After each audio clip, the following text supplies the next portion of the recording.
எனக்கு வலித்தாலும் தனக்கு வலித்தாலும் எனக்காகத்தான் வருத்தப்படுகிறார்கள் என் தாயும் தாரமும். முதல் நட்பு, முதல் காதல், முதல் முத்தம். பேசுகிற மொழி எதுவாக இருந்தாலும் யோசிக்கிற மொழி தாய்மொழியாகத்தான் இருக்கும். பிரசவ வலி. நான் பிறக்க என் தாய்ப்பட்ட வேதனை எனக்கு தெரியாது.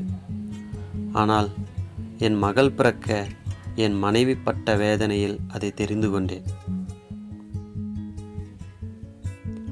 காதலில் தோற்றவர்கள் வருத்தப்படுகிற அளவிற்கு அதில் ஜெயித்த எவரும் அதை கொண்டாடுவதே இல்லை. தோற்றவனுக்குத்தான் தெரியும் வெற்றியின் அருமை.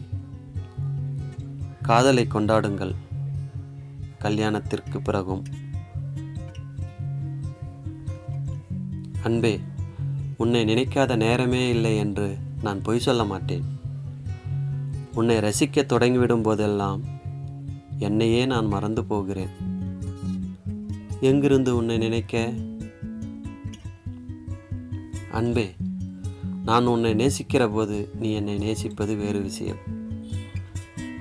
உன்னை வெறுக்கிற போதும் என்னை நேசிப்பதுதான் ஆச்சரியத்தின் அடுத்த கட்டம்.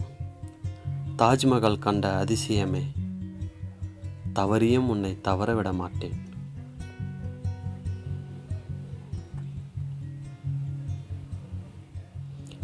யாரை நாம் அழ வைக்கிறோமோ அவருக்காகவே நம்மால் அழவும் முடிகிறதென்றால் அவர் நமக்காகவே படைக்கப்பட்டிருக்கிறார் என்று அர்த்தம். ஒரு பெண்ணின் கவிதை.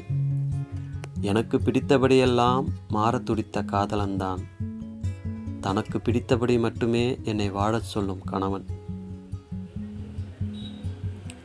ஒரு பெண் ஆணின் வலிகளை உணர்ந்து கொண்ட அளவிற்கு எந்த ஒரு ஆணும் பெண்ணின் வலிகளை உணர்ந்து கொண்டதே இல்லை.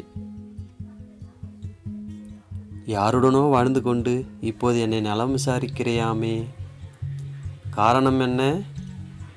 என் மீது இருந்த காதலா, இல்லை உன் கணவனோடு இருந்த மோதலா?